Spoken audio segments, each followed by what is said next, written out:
Sekarang yang kita cari itu adalah siapa yang bisa diterima. Jadi bukan jasa lagi, siapa yang bisa diterima baik oleh umat Islam maupun oleh bangsa Arab di Jazirah Arabia. Secara tradisional kepemimpinan yang bisa diterima itu kata Abu Bakar adalah dari Quraisy. Wal a'immatu min Quraisy. Kepemimpin itu dari Quraisy. Menurut saya dari Quraisy yang paling pantas memimpin adalah Umar bin Khattab. Jadi bukan saya ya, Umar bin Khattab. Disambut oleh Umar. Saya setuju dengan Abu Bakar Siddiq. Tapi menurut saya yang pantas itu bukan Umar tapi Abu Bakar. Nah, cuma Umar lebih cepat. Dia tidak hanya ngomong tapi bertindak. Setelah ngomong dia langsung maju ke depan. Dia pegang tangan Abu Bakar. Lalu dia menyatakan bai'ah. Mungkin kira-kira ucapannya. Nah ini dia. Tapi nggak ada isinya kalau ini.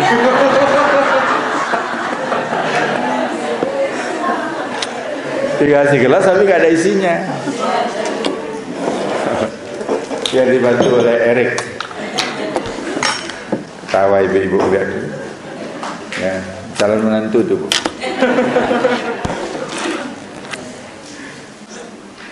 Jadi mari kita cari yang bisa diterima.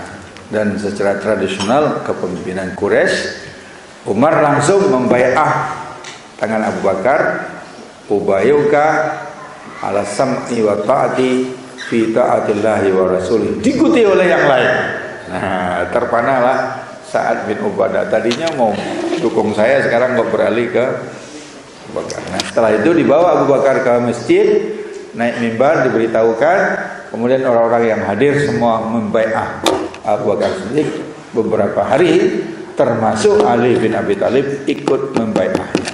Jadi terpilihlah Abu Bakar Siddiq by accident, nggak pakai panitia, nggak ada KPU-nya. Dan yang tidak ada di Madinah tidak ikut milih, yang milih cuma yang ada di Madinah, yang di Mekah, yang di Yaman, yang di mana nggak ikut. Nah, Abu Bakar khawatir kalau nanti dia meninggal tidak menunjuk penggantinya, nanti bisa konflik beneran. Ini kan hampir saja. Lalu beliau mengumumkan, kalau saya meninggal dunia, yang akan menggantikan saya adalah Umar bin Khattab. Apakah kalian semua setuju? Kalau setuju, kita tetapkan beliau sebagai waliul ahli, putra mahkota. Kalau tidak setuju, saya cari yang lain. Ternyata semua setuju. 2 tahun Abu Bakar memerintah, meninggal dunia, digantikan oleh Umar bin Khattab. Lain lagi metodenya. Nah, Umar bin Khattab memerintah selama 10 tahun. Ya.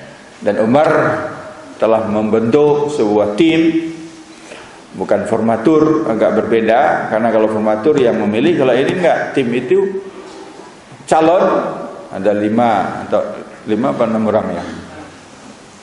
Jadi ada dimasuk di tim itu ada Utsman bin Affan, ada Ali bin Abi Thalib, ada Talha bin Ubaidillah, ada Abdurrahman bin Auf, ada Sa'id, 5 orang. Nah, 5 orang ini kata Umar menjadi panitia yang memilih khalifah sepeninggal saya, dan 5 orang ini menjadi calon sekaligus. Jadi tidak cari yang lain. Nah, kan beda dengan KPU ya. Kalau KPU panitia saja, ini calon juga dan panitia juga. Kalau semuanya maju boleh, tapi kalau semuanya mundur nggak boleh. Nah, kalau semua mundur siapa yang mimpin? Nah, kalau berbeda pendapat voting. Kalau voting 5 berarti 3-2. Kalau yang 2 sudah kalah masih menolak, bunuh saja yang menolak. Nah, kan cari gara-gara itu, sudah kalah masih menolak. Waktu itu belum ada Mahkamah Konstitusi. Bunuh saja kata Umar. Kalau 4 maju, 1 mengundurkan diri, nah yang 1 inilah yang menentukan. Nah, itu unik. Kalau 4 maju, 1 mundur, 1 inilah yang menentukan. Nah, ternyata Yang tidak bersedia itu cuma satu orang, yaitu Abdurrahman bin Auf. Maka Abdurrahman lah yang kemudian memilihnya.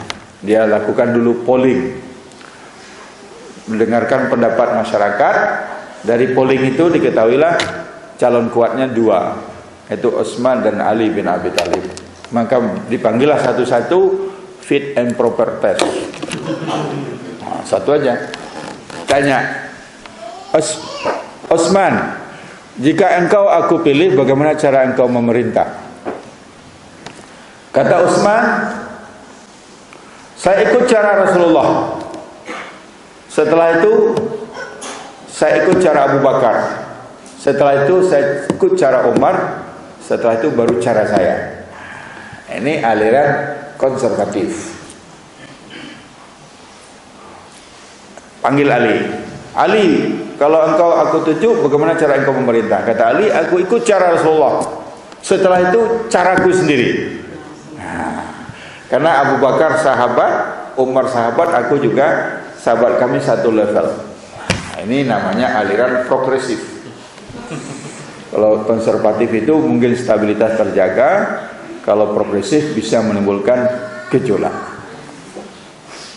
Akhirnya ditunjuklah Utsman bin Affan. Jadi lain lagi caranya. Nah, nanti Utsman bin Affan dibunuh oleh orang-orang pemberontak ya, pemberontak dari Mesir. Mereka demo dari Mesir berjumlah 600 orang. Itulah demo pertama di dunia Islam. Dan jalannya jauh dari Mesir sampai ke Madinah, berakhir dengan terbunuhnya Khalifah Utsman bin Affan. Lalu mereka memaksa calon-calon khalifah itu bersedia diangkat jadi khalifah. Talha nggak mau, Abdurrahman nggak mau, akhirnya diangkatlah Ali bin Abi Thalib. Tapi pada intinya musyawarah, cuma ada kejadian-kejadiannya sendiri. Jadi pemimpin itu diserahkan kepada orang-orang yang beriman dengan cara dipilih. Nah, kriterianya apa kalau dalam ayat? Kriterianya yang pertama tentu saja mukmin dulu. So, walladzina amanu, mukmin. Dipertegas oleh ayat lain, tidak boleh orang-orang beriman mengangkat non-muslim menjadi pemimpin. Kalau halusnya kan non-muslim. Walaupun di Al-Quran tidak pernah kata-kata non-muslim, ya ada kafir. Tapi kalau di Indonesia disebut kafir, tersinggung orang. Marilah kita berdoa. Bagi saudara-saudara yang kafir, silakan berdoa menurut kekufuran masing-masing. Nggak bisa kan? Dipulangkan nanti kita. Jadi kita haluskan sedikit. Marilah kita berdoa dengan cara agama Islam. Yang tidak beragama Islam silakan menurut agama masing-masing. Nah, itu gaya Indonesia begitu. Kalau di Arab enggak. Kalau Al-Quran mengatakan la yattakhidul mu'minuna al-kafirina awliya'a min dunil mu'minin. Tidak boleh orang-orang beriman mengangkat orang-orang kafir menjadi pemimpin dengan meninggalkan orang beriman. Nah, berarti ada orang beriman calon, tapi yang dipilih yang kafir, enggak boleh.